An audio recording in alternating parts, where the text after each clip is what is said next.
2 நாள் முன்னாடி இந்த நாட்டில் சில பெரிய மனுஷங்க ஹோலி பண்டிகை கொண்டாடினாங்க.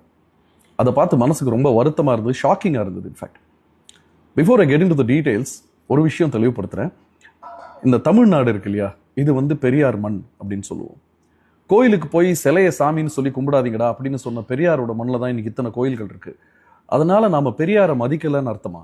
இல்லை, கோவிலுக்கு போற பல பெரியோர்களை மதிக்கிறோம்னு அர்த்தம். ஆனா ஹோலி பண்டிகையை கோயில் திருவிழா மாதிரி கொண்டாடுறவங்களும் கோமாதாவை குலதெய்வமா கும்பிடுறவங்களும் நிறைஞ்சிருக்கிற நம்ம நாட்டில், நார்த் இந்தியாவில், அதுவும் ஹரியானான்ற ஒரு ஸ்டேட்ல, பாரதிய ஜனதா பார்ட்டி ஆட்சி பொறுப்பில் இருக்கிற ஹரியானாங்கிற ஸ்டேட்ல 2 நாள் முன்னாடி ஹோலி கொண்டாடுறேங்கிற பேர்ல ஒரு கோமாதாவுக்கு சில குடிகாரனுங்கள்லாம் சேர்ந்து வாயில வலுக்கட்டாயமா சாராயத்தை ஊத்தி, இன்னும் பல குடிகாரனுங்க ஒரு வண்டியில ஏறி நின்றுக்கிட்டு அந்த கோமாதாவை அந்த வண்டியை வலுக்கட்டாயமா இழுக்க வச்சிருக்காங்க.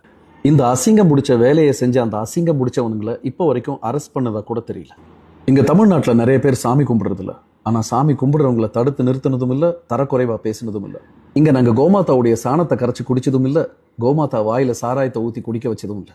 இல்லை, எதுக்கு சொல்றேன்னா, டபுள் ஸ்டாண்டர்ட்ஸ் வேண்டாம்.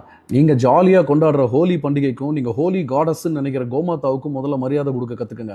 அதுக்கப்புறமா எங்க கோயில்ல நாங்க எங்க விளக்கேற்றணும்னு எங்களுக்கு அறிவுரை சொல்லலாம். மக்களை இவங்களுக்கெல்லாம் நாளைக்கு தமிழ்நாட்டில் இடத்தையும் கொடுத்து அதிகாரங்கிற மடத்தையும் கொடுத்து அரியணையில ஏற்றி உட்கார வச்சிங்கன்னா இதே சம்பவம் இன்னும் 30 வருஷத்துல தமிழ்நாட்டிலையும் நடக்கும். அதை பார்க்கறதுக்கு நீங்களும் நானும் உயிரோடு இருக்க மாட்டோம். ஆனா இன்னைக்கு 5 வயசுலையும் 10 வயசுலையும் ஆசையா விளையாடிக்கிட்டு இருக்கிற உங்களுடைய குழந்தைங்க அந்த கேடுகிட்ட சமுதாயத்துல தான் நாளைக்கு பொழப்பு நடத்திக்கிட்டு இருப்பாங்க. அப்படி ஒரு சமுதாயத்துல தான் அந்த குழந்தைங்களை நீங்க விட்டுட்டு போக போறீங்களா? முடிவு பண்ண வேண்டியது நீங்க.